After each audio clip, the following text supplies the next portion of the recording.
Hello, I'm Casey Kasem, and you're listening to the radio with your special host. Please welcome Emmy Award winning impressionist, John Santo. Welcome to the radio, episode 23. My name is John Santo, and it's great to have you back with us in week 7 or 8 of quarantine. Well, I have a very special guest co host tonight. Please welcome Ellen Karis. Ellen Karis. Oh my God. That's Hi, okay. how We'll are clean you? it up in post production. Yes. Hi, how are you? Very well. How are you? Good. We just said how we haven't seen each other in a really long time. Years. Long time, years. I'm happy to have you on the show. Thanks for asking. This is like my second Strong Island TV appearance in a week. I feel like I might be somebody at some point. Well, I think what my priority is going to be is to get all my City Friend comics on the show while we're in quarantine, since it's Zoom anyway. Right. So as many of them as I can get on, I'm going to have on, because you're not going to drive out to Long Island. I wouldn't drive out to Long Island for my show.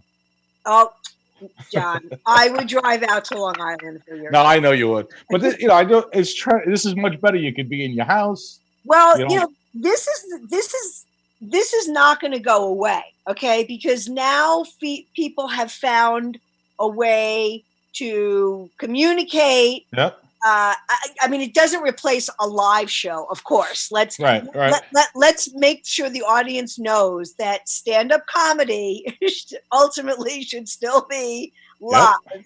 But there's just a lot of conversations, meetings that things are going to get replaced. I think also a big thing is going to be like doctor visits, because doctors have been wanting to do tele-examinations for a long time, which I am not a fan of. No, me neither. Because and the only reason I even know about it is because my sister has been doing it for a few years, because my brother-in-law is the cheapest man on the planet. So he makes her call like a nurse online and have her look to see if she has strep throat. So, and I remember saying, well, how is she going to give you a test, right? I mean, you can't do that. So, but I know doctors have been wanting to do that for forever and ever. And so I think that's here to stay. That's going to be insane if that happens. I mean, what are you supposed to do? Hold the camera up to your mouth and check? I mean, I've actually done that. I've taken video with the light on. If I thought I had a sore throat, I video it and then I watch it back so I could see inside my own throat.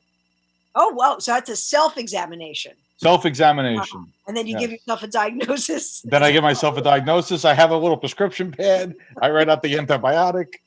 And they can't read it anyway. So I just hand it to the pharmacist and say, this is for a sore throat. And then they give me the right pills. Right. Give me some Zoloft. That's breaking like 80 laws or something. But this, you know what? I mean, I love after the show to shake hands with the audience. I don't love to shake hands. I like to greet the audience on the way out. Right. I never like shaking hands because I was a germaphobe before this, just with colds and stuff. I mean, somebody shakes your hand. Now think about it from the audience too, right? I did a show, like 300 people walk out. Right. I shake hands with person number 2 is sick, right? I infect the next 290 something people that come through there. Yeah. You and I have had conversations about germophobia because we've been on shows where we've shared Purell. Yes. I know we have. I know it was you. Oh yeah, totally me. And I definitely I've always been like this. So in some way, not of course the bad things that have happened, but just the new protocol. I mean, this is Christmas for us. We've been waiting for this opportunity, okay, to shame the nail biters. And, it's over if you put your finger anywhere near your nose. It's over, Johnny. I mean, it's not happening anymore. People they'll sneeze and then they want to shake your hand. Or the sneeze that they think they're covering, but they're not. It's just sort of like they sort of put they lift their hand over their nose, like over like where the bridge of their nose is. right? Which is not really Yeah. a cover. That's not a cover. And then they turn their head, they sneeze, and then they turn back, have a conversation with you as if nothing has happened, as if a million germs have not sprayed your way, as if they've not gotten it on their hand. I mean, it's just so gross. That, and money is the dirtiest thing ever. Yes. So anytime I've ever touched money, I absolutely wash my hands. And anytime, how many people walk into a restaurant and just sit down, grab the bread, you're hungry. I mean, I get that part, I always get up and go and wash my hands before I eat. So, there's a lot of that, but I hope so. I mean, I'm totally okay. And there's the huggers too. There's the people that want to hug you. The hugs and the kissers. Like when I was at a party one time and this woman was kissing my friend goodbye, but I had just met her. So I don't get the kiss, right? So how long do you have to know somebody before you kiss them hello and goodbye? This ends that entire worry. Yeah, no kissing. I'm like, well, she didn't kiss me, but I don't really know her. Right. So like I'm only handshake worthy, he's kiss worthy, but there's no table that you could I mean, you and I are both MBAs, so there's no table we can refer to as to the minimum number of years for the kiss. But they said it's going to stop the spread of the flu because they don't want people to shake hands. Yeah. And I was I checked into JetBlue. I had a couple of shows with LaRocchia down with Laughter Saves Lives in Florida, and we were doing Met Spring Training, right? And I was so looking forward to it. The last time I went to Met Spring Training was 5 years ago, and I was a little under the weather when I was down there. I had some kind of just not like sneezing, but like general malaise, like where you just don't feel right. Mm-hmm. And I didn't want the trip to be ruined. As soon as I go to JetBlue, I'm like, who can help me with my bag? Achoo, she sneezes. I'm like, that's it. I'm done. I'm going to be sick for the show. I'm going to be sick for spring. I walked to the other side of the terminal and checked my bag over there. Good for you. Yeah, so I'm crazy like that. I switch lines. Oh, if the cashier sniffles, I took all my stuff off the counter one time. I said, I forgot something. And when I came back, I moved to another line. Who also, they have to change their ways, and it's not a connection, but and you don't know this because I think you don't get manicures, but manicurists, some of the nail places, some are great and they're spotless. It all depends on who the owner is. If the owner's a clean freak, then the place will be like that. But if they're not, I mean, I've had them where they're doing my nails and then they sneeze. Like, of course you have to sneeze. Like, I get that part. Yeah. But I have said, then they'll continue. I'm like, you have to go wash your hands. You've just sneezed into your hand. You're going to grab my hand with the hand that you chewed with. It's like, don't touch me, So really wild stuff. I mean, people just have to think now. So that part, I'm happy. I tell you what I'm worried about. You take the Long Island Railroad. Thank God I don't work in the city anymore. Yep. Oh, okay. You don't. Oh, thank God I don't miss it at all. Well, because I ride the subway, so I haven't been down there since mid-March, and of course, unfortunately, we've got a lot of homeless there because where else were they going to go? Because De Blasio never addressed the situation even before all this. Yep. So that's a petri dish. So I don't know what's. I don't know what's going to happen with that. That's going to be really wild. Now they're going to clean the subways. It took them 8 weeks to figure out that they should disinfect the subways. I always thought the subways got disinfected all the time anyway. Yeah. So the main thing I read that copper kills viruses naturally. So why don't they wrap all the subway handles, all that metal in copper? Oh, that'd be too easy. Yeah. You can't have a solution. Can't have a solution. Because have you been watching the Como show? No, what show is that? The Andrew Como show. That's on every day. The Don? The Don. The 3-hour show? Yes. Has anybody thought about giving him the light? Has anybody thought about... I mean, actually, it's an all-day thing. It's De Blasio does his from 10:30 to, 11, really till 12, but they cut De Blasio in for Cuomo's 11:30 to 1:30, maybe 2:30, and then Trump or Fauci starts, at like Right. 4, and then Right. on until 8. I mean, What changed from the day before that Well, it takes the also- entire day to update? I mean, they say the same thing over and over again, and or they've got these stupid stories that they're Right. interjecting. I mean, I've said this forever. Politicians have become they're wannabe actors. Yes. I mean, why? You should become an actor first, like Reagan did. First he was the actor, then he was the president. Exactly. Well, that's true. Yes, it is President Reagan. I miss President Reagan. I mean, I wish. He was the best. Yeah, I wish. But I mean, you remember also when we were growing up, or as young adults as well, politicians really went on straight political shows. I realize there weren't as many channels and choices as there are now, but very straight political shows. And for the most part, it was very few. It wasn't like the congressman from like some small town in Iowa. Now they are all like elbowing each other for a spot on Fox or MSNBC, or depending on where they are. And it's just like they all want to be celebrities. They love the camera. It's incredible. Have you seen any of my Andrew Cuomo videos on Facebook that I've been doing? No. Well, I'm working on one. You saw Top Gun, right? Yes. Okay, so I'm working on one where Andrew Cuomo is Iceman and Donald Trump is Maverick, right? So you remember the dogfight at the end? Iceman, his wingman gets shot down and he's by himself. So this is that. I'll give you a little preview of that. Please. So I was flying over the Indian Ocean and my wingman got shot down. So I said, Mustang, this is Voodoo 1. Launched the alert fighters. I needed federal assistance. They, in a defense budget of over $600 billion, they launched Maverick. One fighter. What am I going to do with one fighter? So then I do Trump where I go, first of all, I heard that Commander Cuomo was in trouble, so I launched right away. We launched immediately. And I went supersonic. So it's like that scene in Top Gun, but during the debriefing, So that's going to be fun. I'd love to hear a conversation between Trump and Cuomo together, because they each, say the opposite. Right.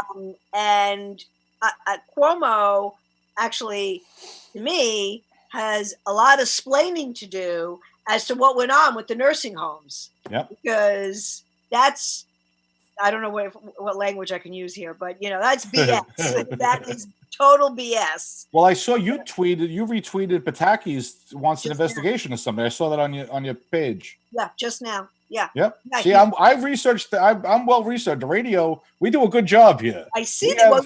You have a team. I have a whole team, and Tom Brokaw is here. Oh. Yeah, Tom Brokaw is working for me now.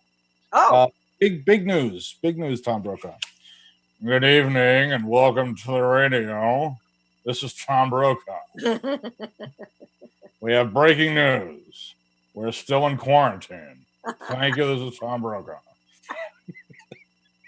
Oh my God. What pictures of animals did he have, by the way? Who? Tom Brokaw? Yeah, because how did he possibly get on air? I don't know, but he's a lot of fun to play. So I also do Brit Hume from Fox, but sometimes if I'm not careful, I can morph into Tom Brokaw doing Brit Hume. Uh-huh. It's a very similar. Yeah, I could see that. So I'll do Brit real quick. Good evening and welcome to Fox News. I'm Brit Hume. So it's like a more lively Tom Brokaw. Gotcha. But if I'm not careful, I can morph back into Brokaw. Well, you know who I would love, whose take I would love on this whole Corona thing is Tony Soprano. So I'm the governor of New Jersey, and I would say I've seen a lot of people out there without masks. Wear a mask or wear a cast. I got to write that one down. Wear a mask or a cast. Yeah, I'm working on some videos with him too. Uh-huh. I got so many ideas, but I don't know if I want to blow them all with this, iPhone. I want to have them professionally filmed, Uh-huh. so I don't know if it's like I'm trying to keep people entertained, but I'm also burning through ideas quickly. It's sort of like we're all doing these Zoom shows, Mhm. here and there. And I've always been one to not put a lot of my stand up on social Yes. media. I do my own, like, my posting jokes. And then Right. sometimes they'll turn into, jokes that I'll do on stage. But in terms of like my sets and stuff like that, and but what are you going to do? I mean, either you don't do it and then you don't have any visibility, Right. or you do it and people will see you and notice. Because I gotta tell you something, I'm not quite sure when we're going to be able to entertain live. I I mean, don't know either. I posted that the other day, asking everybody their opinion, and it, I, I mean, look, it's got to be. Let's say everything sort of goes according to plan. Things get better and Yep. decrease, and let's say we have a handle on the hopefully we have a handle on this, and we don't have a big resurgence in this fall and the winter. It'll be something else, and Mhm. they'll figure out what the right combination of antibiotics are, and all the kind Right. of ways we want it to go positively. I mean, still, what's going to be the priority, right? I think if anything, people are going to want to travel, or maybe trying to get on a plane is going to be a challenge. But I Mhm. think the first thing people will do maybe is go out to dinner, because that's Yeah.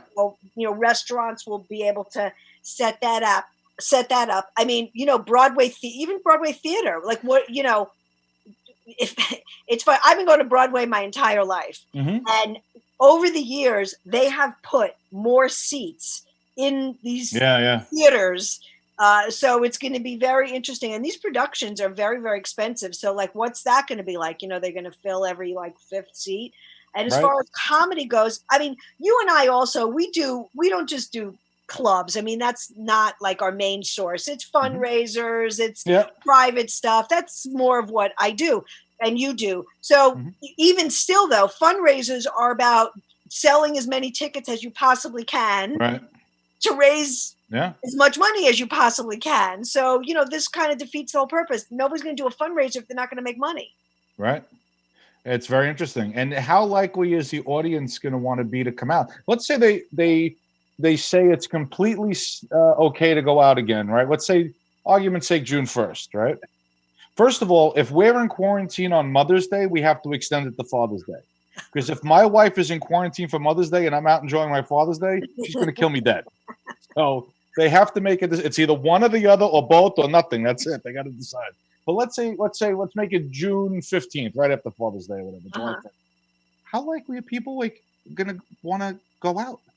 I don't think I'm gonna go, everywhere. I haven't been, out shopping or anything other than the supermarket in months.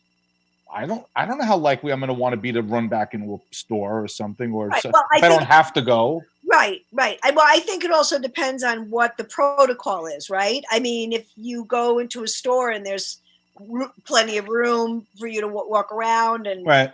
they're not packing the store, maybe you will, maybe you won't.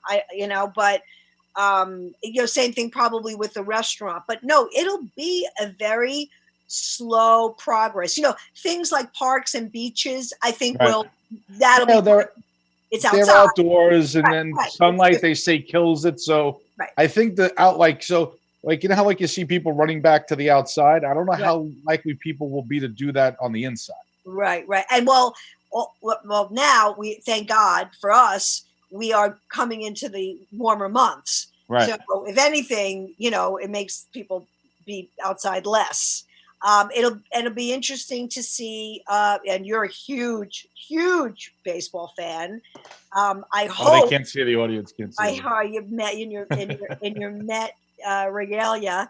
Yeah. I hope that they figure out that way, because again, you don't have X amount of seats. You got that break even, but I guess they'll figure it out. But I'm sure that they'll open it versus not open it. They'll figure out a way to, make it work. But I think that that'll be really, really important because sports it will be huge in so many ways. It's therapeutic for people. Yeah.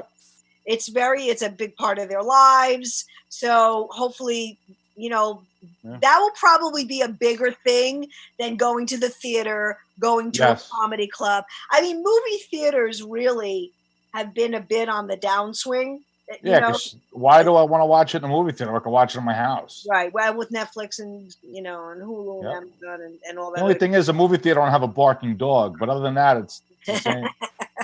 but to get back to comedy clubs, no, that's going to really be or comedy shows. That's going to be a challenge. Yeah. Well, I was actually using, because I'm in data analytics now, and I was using some software to try to figure out, if you had to practice social distancing at a baseball game. Right. So looking at it, it's not as simple as, well, you just fill every fifth seat, right? Because what about the rows in front? And now you're a germaphobe like me, right? So we're all, let's say you could do every fifth seat. Right. The guy in the last row spills his beer, his sickly infected beer, and it rolls down all the shoes in the upper, the lower rows, and you can have all kinds of disease. The other thing is, not all the seats are equal, right? You have different sections. So if I do every fifth seat, which premium seats are going to not be used? Which season ticket holder doesn't get to go to that game? Which, if you spread everybody out, pretty soon you have people in the crappy seats. So what's the economics of that? It's very challenging. Yeah, that's a good point. Even if you're only, I'm not even talking about the upper level. I'm just talking about like one level of a stadium. Let's say you take the bottom bowl. If you do every fifth seat, you have front and back rows. So you can do every other row and then every other seat. But then the really good seats, you lose quickly. And now you're left with a lot of crappy seats. So that's going to be very interesting to see how that pans out. And if you already are a season ticket holder for those other particular seats, right, who do the tickets go to? Right. If your seat's the one that's a socially distanced, can't occupy seat.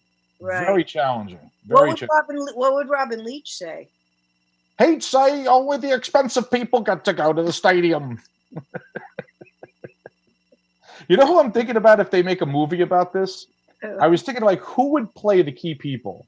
And I think Anthony Fauci, I think you go with Al Pacino. Yeah. We have to flatten the curve. It's got to come way down. Can I make a true confession here on your show? Go ahead. Yeah, of course. So I certainly think Al Pacino is a fantastic actor, and I've seen him in obviously a few movies, but I've never. I have to make a confession. I've never seen The Godfather, and we're 7 weeks into this pandemic, and I still haven't seen The Godfather.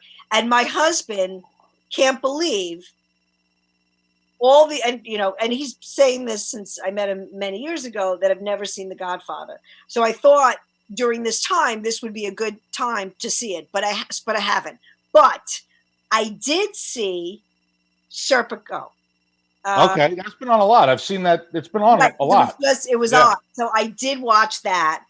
And that was, first of all, it was old gritty New York, which was really cool. Yes. Really cool to watch. But it was, so anyway, I wanted to make that confession that I got Godfather shamed when I wrote that on Facebook. Yeah. I would like to thank you for joining us. We're going to cut the show short because I can't have you. No, I'm kidding. I don't think I've ever met anybody that has. I know. Well, breaking news. Have you been too busy for the last 48? Couldn't find any time? I know you're busy. But in 48, that's almost as bad as my friend that didn't come see me for 25 years. So finally, she's like, we all have one person that always says, when's your next show? When's your next show? And never comes. One person, right? Oh my God. I got like 40 people like that. I mean, I had this one guy, it took him literally. He's like, hey, Johnny, hey, when are you doing a show near me? I said, over the past just 10 years, not even 20 or 25, just the past 10, I've probably done I'm going to go low, 300 shows within 20 minutes of his house and maybe another 100 within a half hour. Like, the range keeps getting. He's never been to a show. So finally he comes to a show. And I say, thank God my albatross is gone. I know. Is that the right metaphor, albatross? Yeah. I go, I'm free. I'm free. I'm free. This is what he says. Hey, you were pretty funny. When's your next one? Oh, it's going to take them 25 years. One of my best friends, still my best friend from growing up, we know each other our entire lives, our parents were friends, everything, has never seen me perform. How many years? Friend for how long? She's been my friend forever. Oh, forever. Okay. Forever. We went to we knew each other before grammar school. Right. So our wow. Okay. Family, so our whole lives. She's never seen me perform. And she's the kindest person. If I call her, she's there. I don't talk to her like super often. She's got a huge job. She travels a lot. I see her probably a few times a year. But we shared our childhood, our high school years together, college. I mean, we are tight. Like, she knows me, and she's never seen me. And in some ways, it's very strange because I think it's two things. One, she actually has a beautiful voice, and she wanted to be a singer and an actress. Right. And she wound up majoring in history. She actually, I won't say where she went, but she went to actually a theater-ish type of school, but she wound up majoring in history. And then the person she's married to now, she met in college and blah, blah, blah. And then she went and got a job. And the job that she got out of college is actually the same job she has now. And it's huge. I mean, she's doing great. Like, God bless. Right. Right. And I sometimes I wonder if it's because I was the accountant. I was the CPA. I never even expressed any interest. So I don't know if it's maybe like something psychologically or what, but I just find it really very strange. And I mean, she's the greatest person and she's a great friend. But when it comes to this, there's it's very weird. That's weird. Does she ever ask you when you're performing, or she doesn't even ask? No. That's interesting. So most of my friends, like from high school, people that I grew up with, they just come to the show. They're normal. Right. They just come to the shows. Like some of them have been to see me quite a few times. Right. And they just show. It's this one guy that always asks me, but never comes. Most people just like, hey, when's your next show? And they actually come. Right. And then others are just like, I post my shows and they all just show up when they can. Right. And that's the best. They're very nice to come and they're low maintenance. It's the high maintenance guy that never comes. That's annoying. I think too, people that have know me from childhood or high school, relatives, they have a hard time because they have, their perception of me. Yes. And this wasn't it. This was like a whole different thing, to see me up there. Yep. And most of the people that I know and that I am related to, this is like out of their realm. Right. So. Well, one person asked me, they said, why should I come to one of your shows when I see all your stuff on Facebook? And I said, I see all of your stupid stuff on Facebook. I said, I do different stupid stuff for my act. It's different. So somebody goes, she said, when you did, I did a video with what if, my friend Doug Hildeman gave me the idea. He did a post about what if Trump was the captain of the Starship Enterprise. So I filmed a video with the Star Trek costume and the wig a couple weeks ago. I don't do that on stage. That's like a costume bit. That's different. So my act material is totally different from my Facebook material, for better or for worse. I don't know. Right. No. Well, I know you're. I've seen you. I mean, you're totally different. It's material. Like it's almost like your Facebook stuff are more like skits or performance. Your stand-up is stand-up, and you do impressions in your stand-up. I mean, I'm writing that down because that's so well. That's the difference. It's a different art form. It's a totally different art form. Yep. That's the difference. That's I was trying to figure out a way to explain it. You nailed it. Oh, okay, Skits versus stand-up. I wrote it down. Good. I'm glad we did the show. Good. And I circled it. skits versus stand-up, and I wrote it down. Well, and I say that too because people will be like, "When is your skit? When are you going to do your skit?" Right. Or I know you've walked into like a party or a family party, and they're like, "Why don't you do your skit, your thing, do your?" And Doesn't work. And I'm like, okay, first of all, Carol Burnett does skits. Okay, I do stand up, and I'm not doing it here. So, and I'm off duty, and nobody's paying me. And this is not the venue, and so, but no, I'll tell you a funny story. I did it because this just worked out perfectly. A childhood friend of mine, she got married. I think she got married at 39 or 40, right? And she got married at the White House Inn in Vermont in 2006. So Bush was the president. She asked me to do stand-up at her wedding. Now, stand-up at a wedding usually doesn't go, right? But I said, okay, I'll do this. So what we did was we had a podium. I had a presidential seal. We put the presidential seal on the podium, and the band played Hail to the Chief. So I come out as now it's a tent because the White House Inn is small. She had 250 people, so it was an outside tent that they had it in. So I come in as Bush, and I'm doing my squinting, and I'm waving. I'm like, "I'd like to welcome you all to the White House." I said, "I don't think I've ever been in this room before. It's a tent." So people are cracking up. One guy started laughing when I pulled the speech out of my suit pocket. I didn't say a word. I was just squinting, and I had the speech. And I basically, she wanted me to roast her at her own wedding. Oh boy. I said, Eleanor is a very high maintenance woman. So it took the entire resources of the federal government to find her a husband. And I said they were subjected to intense mental and physical stress to simulate being married to Eleanor. Only one guy passed. This guy. And that was it. That's what I did. It was like are you getting some feedback on it? Oh, there we go. Okay, Bobby fixed it. Bobby's the best producer. I love Bobby. He's so terrific. Bobby's terrific. Well, speaking of George Bush, we should talk about, George Bush made some comments. Oh, yeah. And amazing. It's like, dude, we haven't heard from you. And now all of a sudden you pipe in, and Trump was like, where the hell was he when they were like impeaching me? So, George Bush, I mean, whatever. I was sort of middle of the road on him. I mean, I listen, 9/11 happened, you stick by your country and all that kind of stuff. I certainly wasn't in the deranged syndrome camp or anything like that. And people, it's funny because people forget how much they hated him. And all of a sudden, because of Trump, it was like, well, but he should have been like Bush. It's like, Bush, you excoriated the man Bush.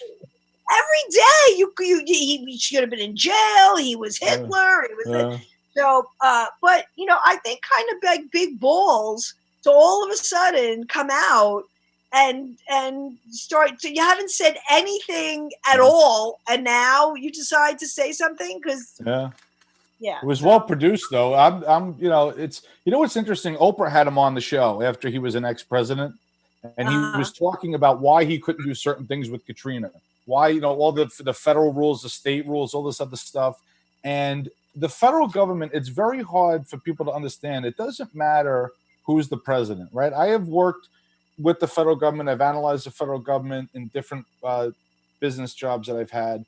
On 9/11, it took them 2 hours to scramble fighter jets to escort Air Force One. The decision-making is not, nobody has the authority to give that particular order.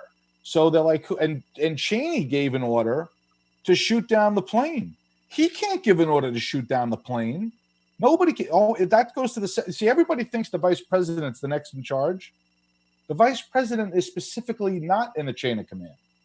The vice president could overthrow a president. That's why they don't let the vice president make military decisions. It's president, secretary of defense, the chairman of the Joint Chiefs, and then the combat commanders in the field. That's the chain. And the vice president and Speaker of the House, you're not in it either. So like all these people that say that the president can't make a military decision without Congress is nonsense. The president can launch a full nuclear strike and doesn't have to consult with anybody. So there's a lot of misconception as to what works and how it works. And as a presidential impressionist, I know how these things work. I've been doing presidents since Ronald Reagan. Nobody knows more about the presidency than I do, believe me. Do I have my presidential mouse pad, or did my wife move it? She moved it. I have a mouse pad with the presidential seal. She moved it. That's great. This quarantine thing, we're cleaning everything. My house has never been this organized. Oh my gosh, send her here. All my tools are in the right place in my garage. I can't believe what we've done. I even know where all my luggage is. 7 weeks I haven't watched The Godfather or dust my bedroom. So okay, you got to get on that. Let's get back to that Godfather thing. First of all, I consider it a sign of disrespect that you've never seen a Godfather. I mean, that's like, how could you? That's serious. Now, you never saw any of the Godfathers? No. Okay. You have to three is bad. 3 is bad, though, right? I mean, 1 and 2 are really the ones to watch. Nobody's going to fault you for not seeing 3. Okay. But 1 and 2 are mandatory. But 3, you see, you know what the problem with 3 was a great story, in my opinion. I liked the story of 3, but I didn't like the casting in 3. Mm-hmm. Casting was an issue, but not the story. The story was actually, I thought, interesting. And it was a little different time period. But you got to see The Godfather. I know. And you got to see 2. And now don't forget that Pacino voice is totally different. Like that's the Dog Day Afternoon Pacino. Uh-huh. Somewhere he went from, we got to take out the TV. We got to bam, what's going on? Like in 20 years, his voice totally changed. Did you see Heat with De Niro and Pacino? With De Niro's a bank robber? No. Okay. 3 movies you got to see. I got a lot going on. Godfather 1 and 2. You got to see Heat. Now, today is May the 4th be with you. This is a big Star Wars day. Yes. You're not a Star Wars person either? No. You know what? I like Moonstruck. Okay. I was just going to say, at the risk of offending you, you haven't seen Star Wars. You haven't seen The Godfather. All the shit that makes money you've never seen. When Harry Met Sally. Love Actually was cute. I like When Harry Met Sally. I like that. When picture. Harry Met Sally. Yeah, that was a good picture. What else? What did I did like Serpico when I watched it the other night. Yes, Serpico was good. Yeah. You got to look at you got to Google the filming because you like old gritty New York. I actually looked at I'll send you the link. I'll find the right one because there's a bunch. There was one that had all the filming locations, what they look like then and what they look like now. Oh, that's of great. Serpico. Because they filmed all over the city. That was huge what they filmed. Yeah, I did Wikipedia that. And I did see Frankie and Johnny, I remember. Pacino was in that. I never heard of that picture. Yeah, with Michelle Pfeiffer. Oh, it's one of those movies. One of those movies. All right, so you got to see Pacino and Pfeiffer and Scarface. Did you see that one? No, that's another one. No. I know you think less of me now, but sorry. Well, you're a lot younger than me. That's probably why you haven't seen them. Oh, yeah. Oh, yeah, that's it. I'm too busy watching the OC. Yeah, I'm sure. Yeah. Thank you for that compliment. Have you ever seen any of the Schwarzenegger action movies? Any of the Terminator? Yeah. Yeah. Just one? How many were there? 6, 7. No, I didn't. If I did 2. It was like 2. 2 was the best one. I tell you what I liked. What was the movie with him and Jamie Lee Curtis? True Lies? Yes, that was the most fantastic Arnold movie ever. That's what I liked. That was, do you know what I liked about that movie? Because, well, I'll let Arnold explain it. First of all, okay. I had the terrorist was on the tail of the plane with an automatic weapon. My daughter Dana is hanging onto the nose, and I'm flying all over the Miami. That movie was unbelievable. The action. I tell you what scene I liked when Jamie Lee Curtis came into Arnold Schwarzenegger's room. With him, and she was dancing for him. You know, she she took the water from the vase in the hallway and she slicked back her hair. Like it was a very woman thing to do. Hike up the skirt and she went in there and then she danced and then she slipped when she was trying to like sexy dance for him. And it was like that was me. That's me. Like that. Like that was so, that was funny. That was And he had funny, the but that French was guy. The French guy recorded the voice. yeah, He had it on the yeah. tape. Yeah, That was that a was good. funny. Yeah, That was a great. That was a great movie, True Lies. So, all right. So there's hope for you. You have seen some big, some big. So the thing that bothers me as a huge Arnold Schwarzenegger fan, his movies, him as like what he's accomplished, not everything that he did, but most of the things he accomplished. He's never won an Oscar. So last year I did a thing where I said, "Hey Hollywood, the hell with you. I should have won an Oscar years ago. Now I have my own award, the Arnolds." Instead of the Oscars, it's the Arnolds. Oh, speaking of something, somebody thought this was fake news, but this is actually true. 2 weeks ago, I was a documentary I was in called "Make Comedians Great Again." They followed 3 New York comedians that do Trump impressions around their shows. It won an Emmy. Get out. Yeah, we won the Emmy. So I'm like now an Emmy award-winning Are you kidding? impressionist. That's amazing. Not fake news. Everybody thought I implore them to go to the New York Emmy website. I posted the Twitter picture of the post where they announced it, because it had to be done on Zoom. So they were tweeting all the award winners. So all of a sudden, I'm like waiting for the the category we were in, and I'm like, oh my god! So the producer Jung won an Emmy. Wow! I was like, oh my god! Was Bob DeBono in that as well? It was me. It was me, a comic from the city, and a guy from Long Beach that does Trump. But he dresses up as Trump. So I was there I did all my presidents. I did Reagan, Bush, Obama, Clinton. I did all, and then Trump, and then I did. So he was following me as like a general presidential impressionist. Right. So they only followed 3. They were all Long Island, New York, or whatever based. They contacted me. I didn't even. This guy calls me up on. Yeah, he goes, "You want to be in this documentary?" I said, "Yeah, let's do it." That's great. That's very prestigious. Thank you. Let yeah. me ask you something, because you just mentioned, Obama, who recently endorsed Joe Biden. Yes, I did. I endorsed Joe. How do you think that conversation went? I said, "Joe, what the hell are you doing? You shouldn't be doing this. You're too old." I would love to know. I actually have, I shouldn't really say, but I have listening devices in the phones of all these people. And I'm going to be releasing the tapes of all the it's people. Like your own Watergate. Well, it's funny you say that. They have an Oval Office tape. I visited the White House when I was 5 years old. And they have, should we play it? Let's play it. Let's play it. Yes, of course. It's Kissinger and Nixon in the Oval Office. "Mr. President, did you see that impressionist, the little kid, John Santo?" "Yes, I did, Henry. He did a pretty good Kissinger. But listen, about this Watergate shit." And then the tape stops. So it was almost all there. But, yeah. Nixon was mad I sat in his chair. Yes, I'm sure. I'm sure. Do we have that clip? "I told that little shit to get out of my chair." Henry Kissinger's still around. Henry Kissinger's still around. I'm going to tell you a true story about Henry Kissinger. Yes. March of 2002, I had to go to a meeting in D.C. I get on the shuttle. This is before they had a first-class section. It was all steerage. I get on the plane, not paying it, don't realize who's in front of me. I get on the plane, and I turn the corner, and a man backs up into me.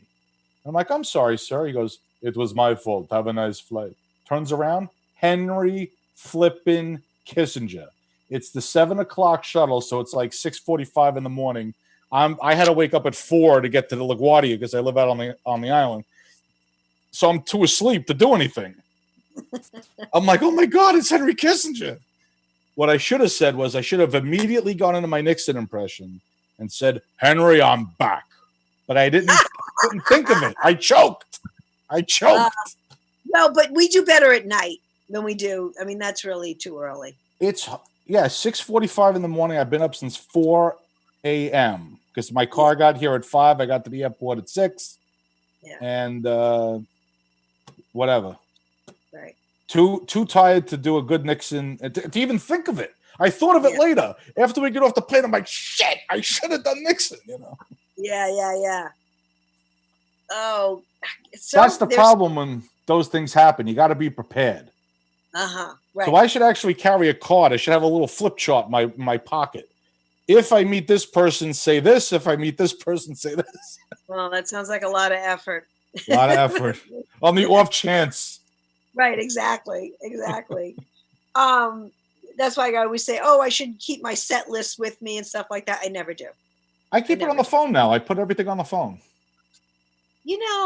Under the notes. You have an iPhone? Yeah.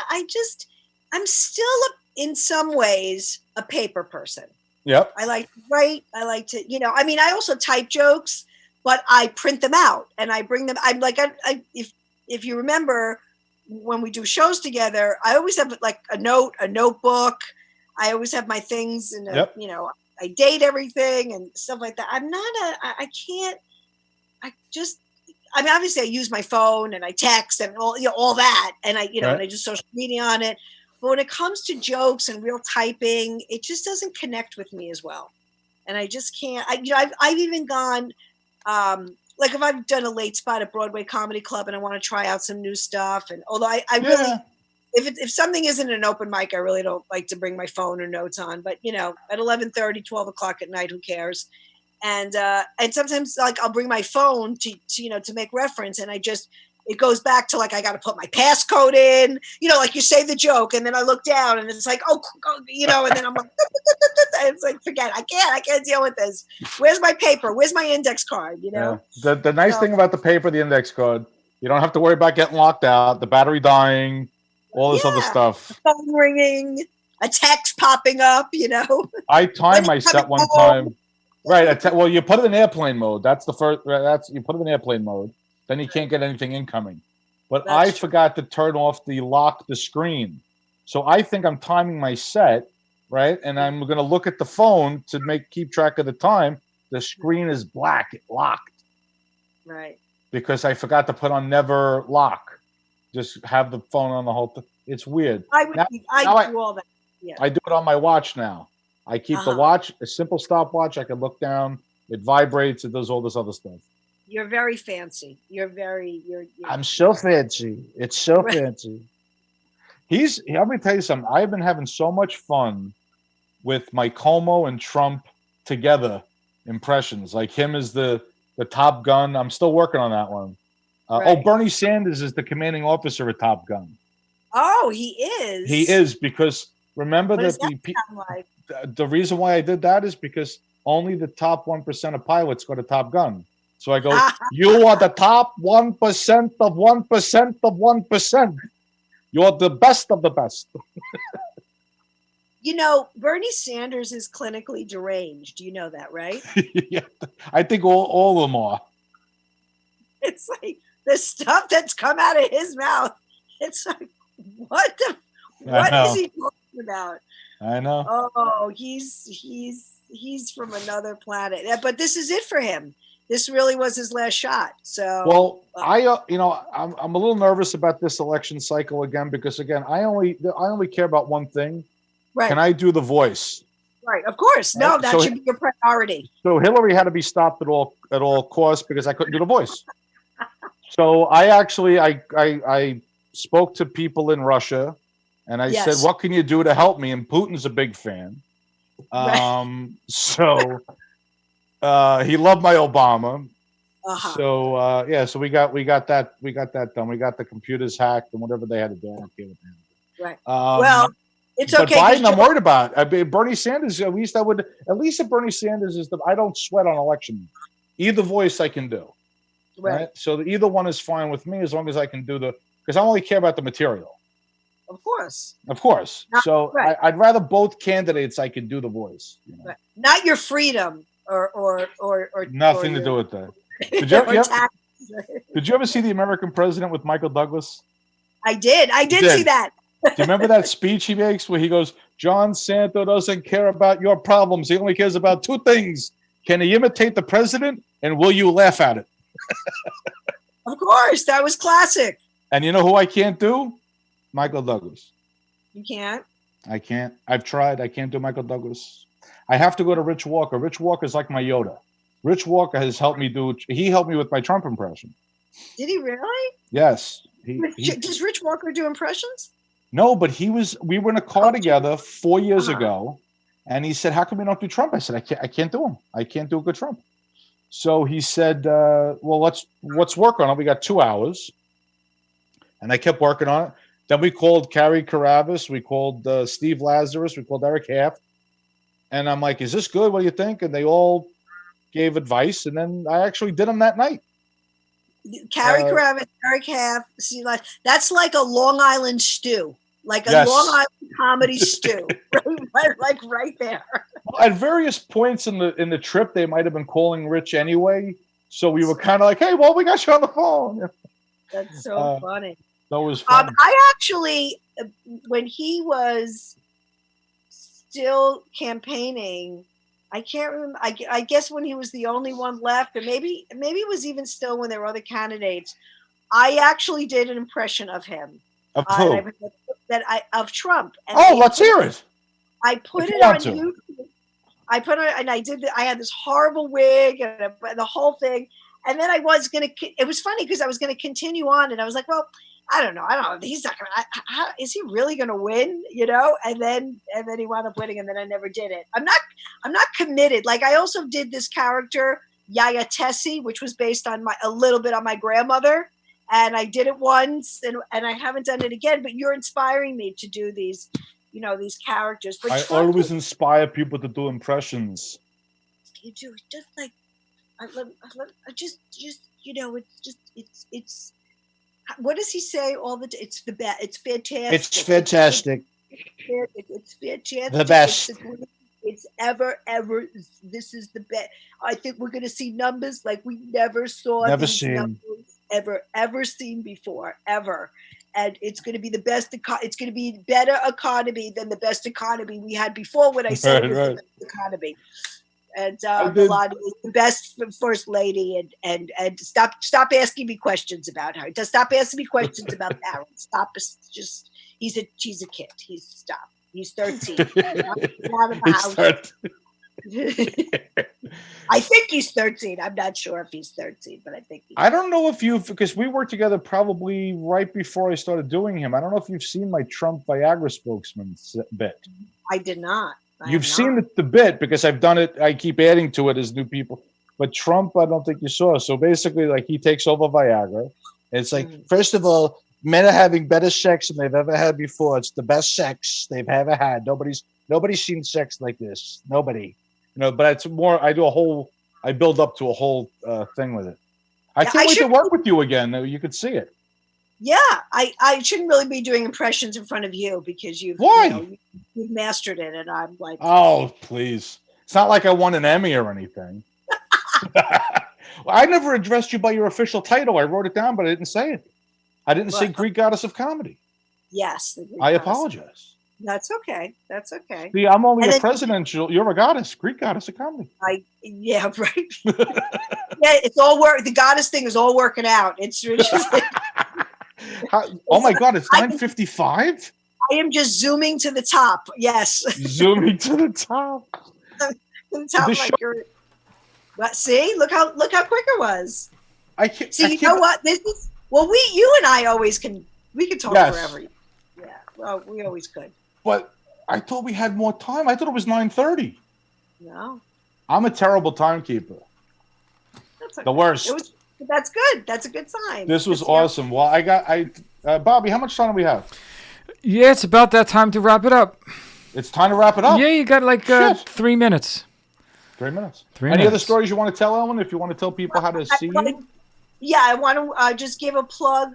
So I have a podcast, which you have done, which you'll have to do again, called Karis Comedy Corner. It's once a week. The best podcast. The best. Out of all the 50 million podcasts that comedians do, it's the best podcast. Ellen's is the best. I've done it, and it's my favorite podcast. It's better than mine. I don't even like mine as much as Ellen's. Ellen's is better. Thank you. It's once a week. I'm still keeping up with it. Yep. I was actually recording it at the comic strip, but now we're gonna do it via Zoom. And I have guests all the time. I've done a few alone. I actually did one with my husband. You know, my husband, he's very persona non grata. Like he's not an ever.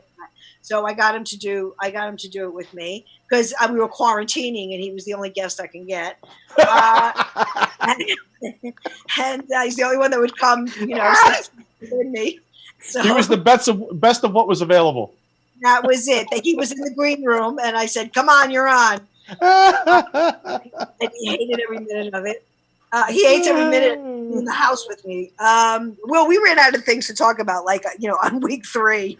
And then, you know, my website, ellenkaris.com. Follow me on Instagram. I love, you know, I do little videos, whatever. And I keep everything short and sweet. I don't put half-hour things on there, you know, very short because I know the attention span is short.